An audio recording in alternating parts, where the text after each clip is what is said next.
భారత్ మాతా key జై. జై శ్రీరామ్. భారత్ ధర్మ పరివార్ ఛానల్కి స్వాగతం, సుస్వాగతం.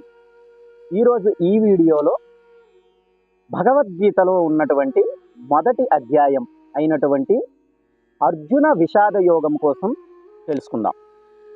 అర్జున విషాద యోగము. ప్రతి అధ్యాయమునకు చివరన యోగం ఉంటుందని నేను చెప్పా. అందుకే యోగం అనగా కూడిక, జీవాత్మ పరమాత్మల యొక్క ఐక్యమే యోగమనబడును. అట్టి ఐక్యమును సిద్ధించుటకు మార్గమును యోగమనియే చెప్పబడును. జీవ బ్రహ్మల యొక్క అట్టి సంయోగము నిష్కామ కర్మ చేత గాని, భక్తి చేత గాని, ధ్యానము చేత గాని, జ్ఞానము చేత గాని సిద్ధించగలదు. కనుకనే ఆయా మార్గములను, సాధనలను అవలంబించినప్పుడు వానికి కర్మయోగమని, భక్తి యోగమని, ధ్యాన యోగమని, జ్ఞాన యోగమని వేరువేరుగా పేర్లు కలిగినవి. అయితే విషాదమును ఒక యోగమేనా? దీనికోసం మనం తెలుసుకుందాం. విషాదం అనగా దుఃఖము. దుఃఖము యోగం ఎట్లా కాగలదు?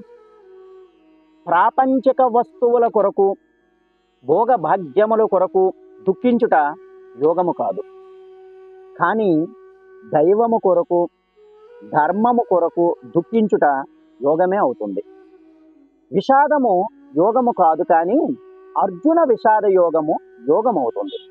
ఎందుకంటే అర్జునుడు ముల్లోకములో ఉన్నటువంటి రాజ్యములను తృణప్రాయముగా నుంచి ప్రాపంచిక సుఖములను యావగించుకొని ధర్మము కొరకు తీవ్రముగా పరితపిస్తున్నాడు.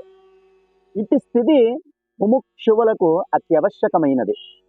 అర్జునునికి కలిగిన వైరాగ్య భావన, ధర్మ జిజ్ఞాస, తీవ్ర పరితాపము జ్ఞానప్రాప్తికి భగవదైక్యమునకు దారితీయునది. అగుటి చేత అతనిని విషాదమును ఒకానొక యోగముగా వర్ణింపబడినది. దానిని గురించి వివరించుచున్నది కాబట్టి ఈ అధ్యాయమునకు అర్జున విషాద యోగమని పేరు వచ్చినది. తెలుసుకున్నారు కదా? రాబోయే వీడియోలో 2వ అధ్యాయమైనటువంటి సాంఖ్యయోగం కోసం తెలుసుకుందాం. జై శ్రీరామ్.